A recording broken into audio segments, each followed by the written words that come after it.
નર્મદા જિલ્લા સમાજ સુરક્ષા કચેરીમાં 15 વર્ષથી ફરજ બજાવતા 36 વર્ષીય મૂકબધિર ઉપેન્દ્ર કટારિયાને અચાનક નોકરીમાંથી છૂટો કરી દેવામાં આવ્યા બાદ રોજગારી ઝંખી રહ્યો છે। મૂકબધિર ઉપેન્દ્ર કટારિયાના પિતા નિવૃત્ત સરકારી કર્મચારી છે, જે પોતાના દિવ્યાંગ પુત્રને પુનઃ નોકરી અપાવવા માટે વલખા મારી રહ્યા છે। કલેક્ટરથી લઈ મુખ્યમંત્રી વડાપ્રધાન સુધી અનેક રજૂઆતો કરવામાં આવી છે, તેમ છતાં પણ ગુજરાત સરકારમાં તેઓની રજૂઆતને ધ્યાને લેવામાં આવતી નથી। વડાપ્રધાન નરેન્દ્ર મોદી થોડાક સમય પહેલા સ્ટેચ્યુ ઓફ યુનિટી ખાતે આવ્યા હતા, ત્યારે પણ મૂકબધિર યુવાન ઉપેન્દ્ર કટારિયાના પિતાએ રજૂઆત કરવા સંમતિ માંગી હતી, તેમ છતાં તેઓની રજૂઆતને સાંભળવામાં આવી નથી।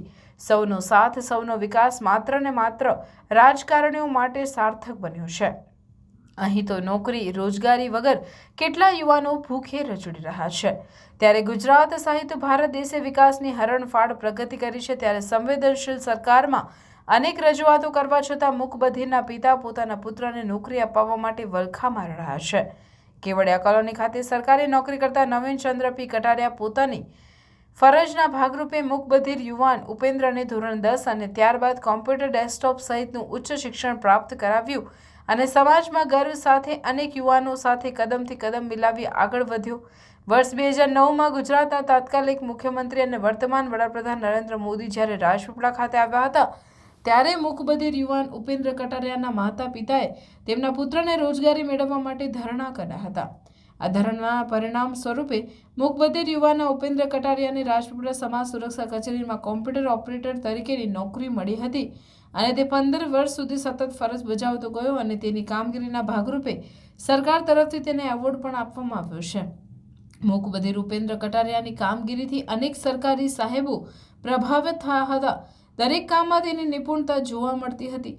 આ દરમિયાન ઉપેન્દ્ર કટારિયાના માતા પિતાએ તેના લગ્ન કરાવ્યા, ત્યારબાદ તેનું દાંપત્ય જીવન સુખમય રીતે ચાલી રહ્યું હતું। મૂકબધિર ઉપેન્દ્ર કટારિયાને નર્મદા જિલ્લા સમાજ સુરક્ષા કચેરીમાં કોમ્પ્યુટર ડેટા ઓપરેટર તરીકે ફરજ નિભાવતો હતો। આ દરમિયાન ગુજરાત સરકાર શ્રમ અને રોજગાર વિભાગ તરફથી મૂકબધિર ઉપેન્દ્ર કટારિયાને વર્ષ 2012માં જાહેર ક્ષેત્રમાં રોજગાર મેળવતા બહેરા મૂંગા વ્યક્તિઓની કેટેગરીમાં કુશળતા દાખવવા બદલ ગુજરાત રાજ્ય તરફથી સાંસદ મનસુખભાઈ વસાવાના હસ્તે એવોર્ડ એનાયત કરવામાં આવ્યો હતો। મૂકબધિર ઉપેન્દ્ર કટારિયા 15 વર્ષથી કોમ્પ્યુટર ઓપરેટર તરીકે નર્મદા જિલ્લા સમાજ સુરક્ષા કચેરીમાં પોતાની ફરજ બજાવી રહેલા મૂકબધિર ઉપેન્દ્રને અચાનક 36 વર્ષની ઉંમરે સમાજ સુરક્ષા કચેરીમાંથી છૂટો કરી દેવામાં આવે છે। એવું તો શું બન્યું કે દિવ્યાંગ યુવાનને સમાજ સુરક્ષા અધિકારીએ અચાનક નોકરીમાંથી છૂટા કરી દેવાની ફરજ પડી? 2 સંતાનોના મૂકબધિર યુવાન પિતા નોકરી મેળવવા જાય તો ક્યાં જાય? એક તરફ સરકાર ફિક્સ વેતનના કર્મચારીઓની નોકરીમાં કાયમી કરે છે અને દિવ્યાંગોની રોજગારી માટે પણ મોટી મોટી જાહેરાતો કરે છે, ત્યારે આ મૂકબધિર કર્મચારી ઉપેન્દ્ર કટારિયા પ્રત્યે સરકારની સહાનુભૂતિ કેમ નહીં? મૂકબધિર ઉપેન્દ્ર કટારિયાના પિતા નવીન ચંદ્ર કટારિયા પોતાના પુત્રને નોકરીમાં પરત લેવામાં આવે તે માટે 2017માં વિધાનસભાની ચૂંટણી દરમિયાન દેશના વડાપ્રધાન નરેન્દ્ર મોદી આમોદ ખાતે જાહેર સભા કરવા આવ્યા હતા, ત્યારે પણ મૂકબધિરના પિતા નવીન ચંદ્ર કટારિયા સહિત તેમનો પરિવાર આમોદ ખાતે નરેન્દ્ર મોદીના સભામાં રજૂઆત કરવા પહોંચ્યો હતો, પરંતુ નવીન ચંદ્ર કટારિયાને પોલીસે સભાના સ્થળે અટકાવી દેવામાં આવ્યા હતા અને તેઓને જાહેર સભાથી દૂર રાખવામાં આવ્યા હતા। આખરે તેઓ નરેન્દ્ર મોદીને રજૂઆત નહીં કરી શકતા વિલા મોઢે પાછા ફર્યા હતા।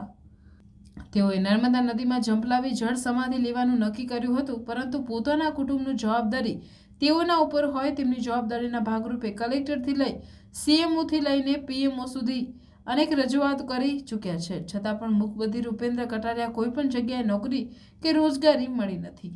આ આશા સદાય જીવંત હોય છે।